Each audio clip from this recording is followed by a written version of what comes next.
Hello and welcome to Dingoes Ate My Podcast, Season 2, Episode 2. I'm Paul, I'm Dave. and this week we're discussing the Angel episode Lonely Heart. This episode originally aired October 12th, 1999, written by David Fury and directed by James A. Contner. Number one movie in America this week. Sure, if there's been that much of a change from the Double Jeopardy from last week, or is something It is a bumped different it film. down? It is a different film, and one you probably are familiar with. I'd hope. Again with October around that year. Again with me being so young, who knows if I'd remember anything of that This is. importance. I'll give you a hint, Dave. This is a movie that has endured, and is still watched by. Here's another bit of a hint. A lot of college campuses, you would find the posters for this film. The only one particular film I can think of is the one that I remember you recommending to me, but throw it out there at least. American Pie? No. I would argue that American Pie did not endure very well, and that was a summer film. The movie you are looking for is this little film that you might have heard of called Fight Club. Oh, yes. The one we don't talk about. I mean, I have nothing against Fight Club. No, it's one of the rules. You join Fight Club. Oh, You don't okay. talk about Fight Club. You're making it funny. There was also a video game that was notoriously terrible. Yeah, usually with movie license ones, there's the toss of whether or not it's good or not. Well, also because it was just like a straight fighting game. Yeah. Yeah, it wasn't very good, apparently. I've never played it. Anyway, number one song in America this week. I wouldn't think it would have changed that much from what it was last week, would it? Or It has actually. Deal with that, but it wasn't him. Yeah, I got nothing. It's a song called Heartbreaker by Mariah Carey featuring Jay-Z. Okay. Don't Yeah, ask me most anything about it likely. because I have no idea. Yeah, most likely in there, but I'd need to hear it. Yeah, I have no idea. And for video games this week, next week, massive week. This week, a bit disappointing. We just have Dead or Alive 2.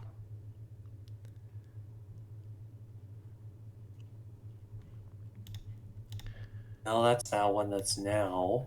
Dead or Alive. Was that, like, I think it was on the Dreamcast. It was like a fighting game. Ah, yes, that was it.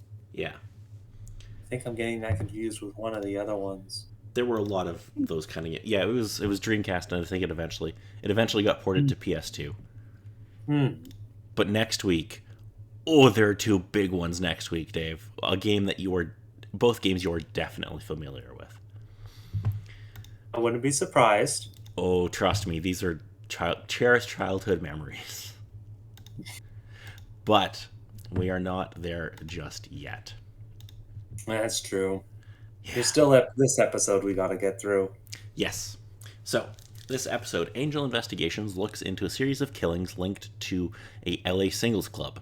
Doyle receives a vision that sends Angel Investigations to D'Oblique, a trendy bar for singles. There, Angel meets a young woman named Kate Lockley, who turns out to be a detective with the LAPD. She'll be important later on. After a violent battle in the apartment of his latest victim, Angel discovers that the killer is actually a body-hopping demon, but Kate believes Angel is behind the mysterious murders. While Cordelia Chase and Doyle grow closer while researching the demon, Angel combs the local bars and Kate breaks into Angel Investigations, looking for more information on Angel. That night, Angel wants Kate to meet him at the club so that they can work together on the case.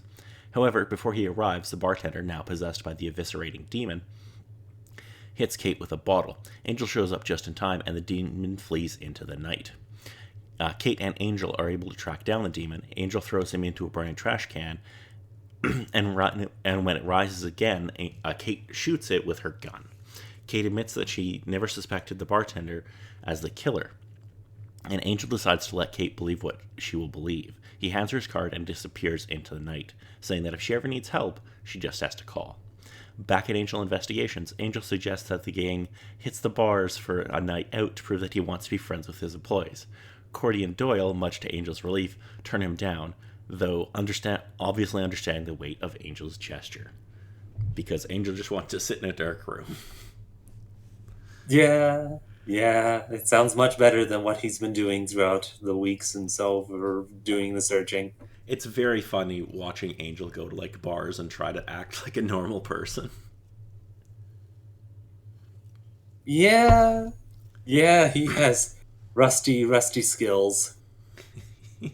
Well, he hasn't been to a bar, he's only been to taverns. Much different places. I love that joke. Alrighty, Dave, what did you have to say about this episode?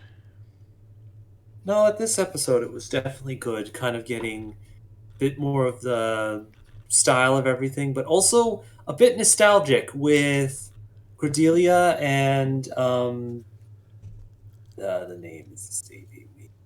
Doyle. There it is. Yep. Going into research and looking up the information, like the kids used to do in the library. Yes, there's very much kind of a Buffy season 1 feel to this. For getting all the information and whatnot. Yeah. There was a little bit of the waiting and wading through them, kind of trying to go through discussion.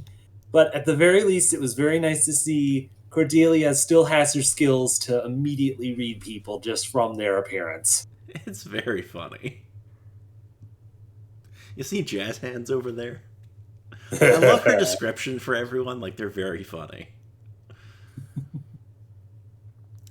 It was also interesting with the Kate character, where it sort of came in, had the bit of the question of was she one of the targets? Was there going to be concern or love interest with them? And then it comes out, oh, she's a cop. Ooh. Yes, and a potential ally for the Angel team because, obviously she has access to certain things that they wouldn't. Oh, yes, with that particular scene when they both get forced out and the body swapper's trying to find somebody. They're trying to get back in, and he pulls out his grapple hook, and she's like, "Who are you?"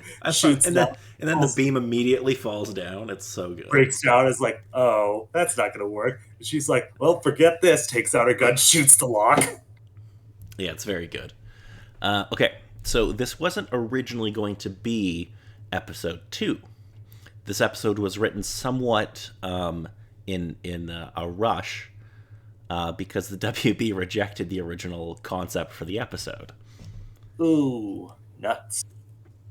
So David Fury originally wrote an episode called Corrupt, which was to introduce Kate. Mm-hmm.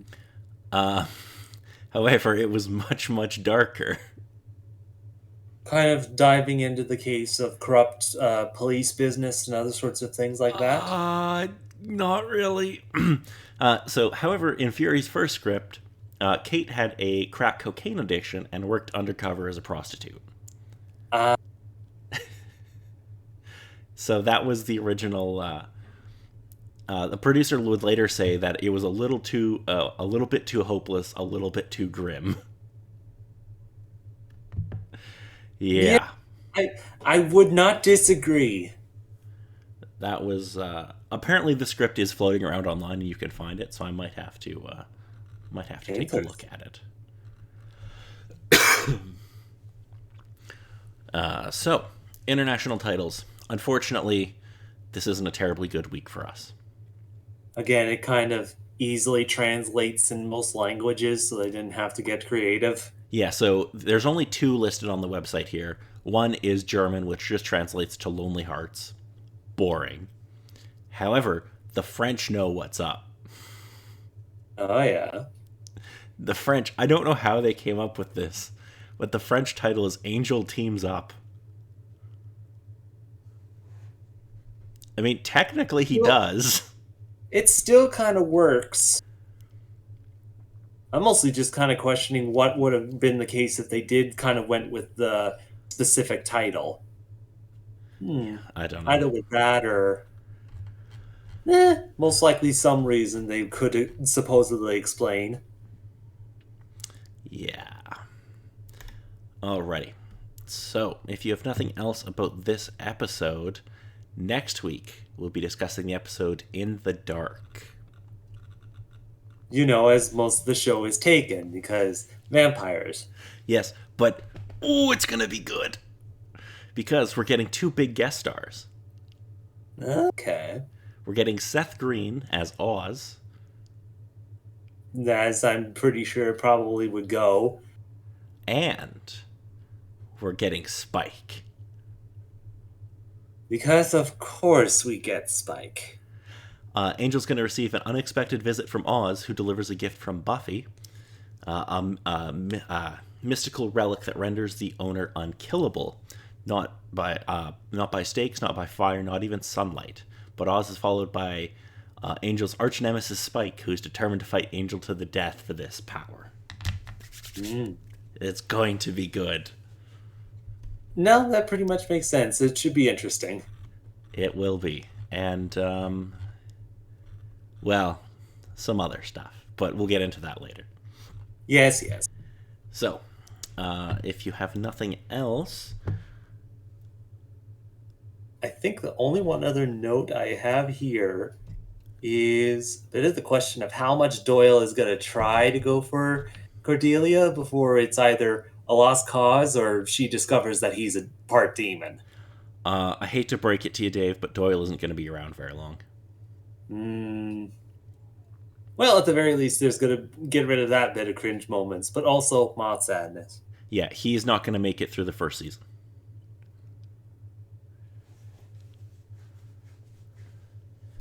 I'm not going to tell you when he's leaving, though, but it won't be. Yes, yes, I'll see how it happens. Yes. So until next time, I'm Paul. And I'm Dave.